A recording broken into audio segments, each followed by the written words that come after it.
औज़ुबिल्लाहिमिनश्शैतानिर्रजीम बिस्मिल्लाहिर्रहमानिर्रहीम। स्टूडेंट्स, आज जो हम पढ़ने जा रहे हैं वो डिस्कवरी ऑफ न्यूट्रॉन के बारे में पढ़ेंगे। लास्ट टाइम हमने जो है वो डिस्कवरी ऑफ इलेक्ट्रॉन पढ़ा, फिर डिस्कवरी ऑफ प्रोटॉन पढ़ा। आज हम डिस्कवरी ऑफ न्यूट्रॉन को डिस्कस करेंगे। अब न्यूट्रॉन की डिस्कवरी कैसे हुई? Rutherford observe that atomic mass of element could not be explained on the basis of the masses of electron and proton only। अब ये एक साइंसदान रदरफोर्ड था, इसने ऑब्ज़र्व किया, इसने जो है वो मुशाहिदा किया कि हम जो है वो किसी भी एटम के मास को जो है वो हम एलिमेंट के अंदर या उसके एटम जो है वो उसके एटॉमिक मास को हम जो है वो इलेक्ट्रॉन के मास और प्रोटॉन के मास की बुनियाद पर जो है वो नहीं कह सकते कि वो इसके इक्वल होगा, बल्कि उसमें कुछ ऐसी चीज़ मौजूद है जो कि प्रोटॉन के मास के इक्वल होती है, लेकिन वो अभी तक डिस्कवर नहीं हुई।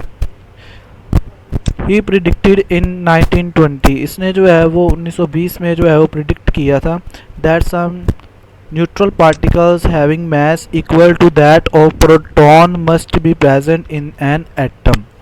तो रदरफोर्ड ने कहा कि प्रोटॉन के मास के बराबर 1920 में इसने कहा था कि कुछ पार्टिकल जो है वो एटम के अंदर मौजूद होते हैं जिनका मास जो है वो प्रोटॉन के मास के क्या होता है, इक्वल होता है।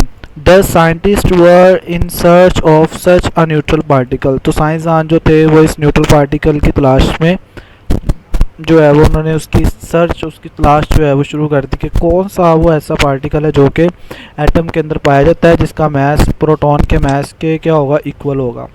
Eventually in 1932 Chadwick discovered neutron. आखिरकार 1932 में एक साइंसदान जिसका नाम चैडविक है, इसने जो है वो क्या किया, इसने न्यूट्रॉन को डिस्कवर किया। When he bombarded alpha particles, अब ये डिस्कवर कैसे हुआ था, इसने जो है वो अल्फ़ा पार्टिकल लिए और उनकी जो है वो बम्बार्डमेंट की किसके ऊपर, ब्रिलियम के ऊपर। He observe that highly penetrating radiation were produce, तो उसने जो है वो ये ऑब्ज़र्व किया, उसने ये मुशाहिदा किया कि उससे जो है वो बहुत ज़्यादा पेनिट्रेटिंग का मतलब होता है धंस जाने वाली, दैट इज़ पेनिट्रेटिंग का मतलब होता है धंस जाने। तो उसने देखा कि बहुत ज़्यादा सराहियत धंस जाने वाली रेडिएशंस पैदा हुई हैं। These radiation were called neutron, जिसको बाद में न्यूट्रॉन का नाम दिया गया। अब यहाँ पर एक केमिकल रिएक्शन लिखा हुआ है, यहाँ पर देखें, ये बेसिकली जो है वो हीलियम है। तो हीलियम ही जो है वो अल्फ़ा पार्टिकल के तौर पर इसकी बम्बार्डमेंट की थी किसके ऊपर, ब्रिलियम के ऊपर। और फिर क्या हुआ है कि ब्रिलियम जो है वो कन्वर्ट हो गया किसमें, कार्बन में, और साथ में जो है वो क्या प्रोड्यूस हुआ है, न्यूट्रॉन। अच्छा जी, यहाँ पर उसने कैसे रदरफोर्ड ने प्रिडिक्ट किया था, मैंने जो है वो इस डायग्राम के जो मुताबिक है ना आपको समझाने की कोशिश की है। देखिए ज़रा, यहाँ पर जो है वो हमने लास्ट टाइम जो है वो चैप्टर 1 में एटॉमिक नंबर के बारे में पढ़ा था और फिर जो है वो एटॉमिक मास के बारे में पढ़ा था। अगर आपको याद हो तो हमने कहा था एटॉमिक नंबर जो है वो इक्वल होता है किसके, नंबर ऑफ प्रोटॉन के, और एटॉमिक मास जो होता है वो इक्वल होता है किसके, number of proton plus number of neutron. यही पढ़ा था हमने। अब यहाँ पर देखें तो हीलियम का जो एटॉमिक नंबर है वो क्या होता है हमारे पास, हीलियम का एटॉमिक नंबर 2 होता है। यहाँ पर देखिए, ये हीलियम का एटॉमिक नंबर क्या है, 2, और हीलियम का एटॉमिक मास क्या होता है, 4। ठीक है।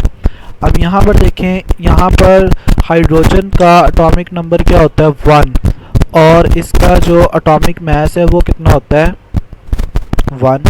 अब यहाँ पर प्रॉब्लम देखें कि इसका एटॉमिक नंबर 1 है तो इसका भी एटॉमिक नंबर क्या है, 2, लेकिन इसका मास क्या है, 1, लेकिन इसका मास क्या है, 4। बस इन्होंने क्या किया, इन्होंने जो है वो हीलियम को लिया और उसके जो है वो उसको ऑब्ज़र्व किया, उसके मास को उसको कंपेयर किया हीलियम के मास के साथ, हाइड्रोजन के मास को। उन्होंने 2 हाइड्रोजन रखे, लेकिन उन्होंने देखा कि अभी भी जो है वो हीलियम क्या है, हैवियर है देन 2 ऑफ हाइड्रोजन। तो यहाँ पर जो है वो मसला बन गया कि अगर हाइड्रोजन का 1 था एटॉमिक नंबर तो मास नंबर भी उसका 1 था, इसी तरह हीलियम का जो है वो एटॉमिक नंबर 2 है तो इसका मास नंबर भी क्या होना चाहिए, 2, लेकिन उसका मास नंबर 2 नहीं था, बल्कि उसका मास नंबर क्या था, 4। तो फिर उन्होंने क्या किया, उन्होंने मज़ीद जो है वो 2 हाइड्रोजन पहले पड़े थे, 2 मज़ीद हाइड्रोजन के एटम रखे, तो फिर क्या हो गया हमारे पास, वो हीलियम के इक्वल हो गया।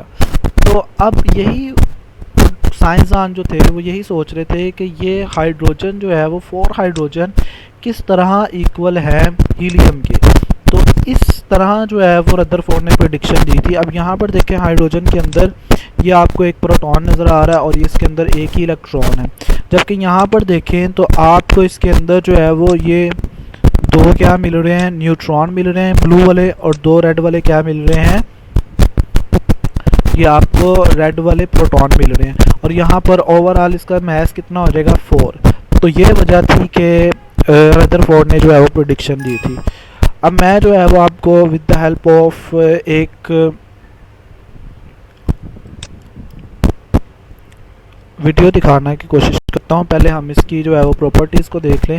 प्रॉपर्टीज़ में देखें इसकी, neutrons carry no charge, neutron के ऊपर कोई चार्ज नहीं होता, दे आर न्यूट्रल, ये न्यूट्रल होते हैं। दे आर हाईली पेनिट्रेटिंग, जिस तरह मैंने कहा था कि ये जो है वो मादे के अंदर तक सराहियत करते हैं, बहुत ज़्यादा पेनिट्रेशन पावर होती है इनकी। Mass of these particles was nearly equal to mass of proton, तो इनका मास जो था वो प्रोटॉन के मास के इक्वल था।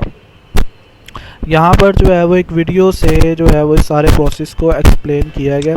Look at here. अब यहाँ पर देखें उन्होंने न्यूट्रॉन को डिस्कवर किया। अब यहाँ पर उसने पोलोनियम यूज़ किया है जहाँ पर हमने हीलियम यूज़ किया था। ये लेड ब्लॉक है, ठीक है। इसको इसलिए यहाँ पर लगाया गया ताकि रेडिएशन जो है वो इस तरफ और इस तरफ ना मूव करें, बल्कि सीधे मूव करें इस तरफ। ये स्मॉल ओपनिंग है इसकी।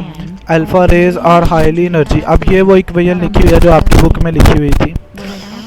अब ये अल्फा पार्टिकल प्रोड्यूस हो रहे देखें, और ये स्ट्राइक करेंगे किसके साथ, ब्रिलियम के साथ, और जैसे ही इसके साथ स्ट्राइक करते हैं तो क्या पैदा होते हैं, न्यूट्रॉन। दीज आर न्यूट्रॉन्स, और फिर इनको जो है वो डिटेक्ट किया जाता है। अब ये देखें अगर ये पॉजिटिव की तरफ मूव करते तो इनके ऊपर नेगेटिव चार्ज होता है, और अगर नेगेटिव की तरफ मूव करते पॉजिटिव, लेकिन ये क्या हो रहा है, सीधे मूव कर रहे हैं, जिसकी वजह से ये जाहिर होता है कि इनके ऊपर कोई चार्ज भी नहीं होता, ना तो इनके ऊपर पॉजिटिव चार्ज है और ना ही इनके ऊपर नेगेटिव चार्ज। तो ये होल ऑफ मेथड है किसका, न्यूट्रॉन की डिस्कवरी का।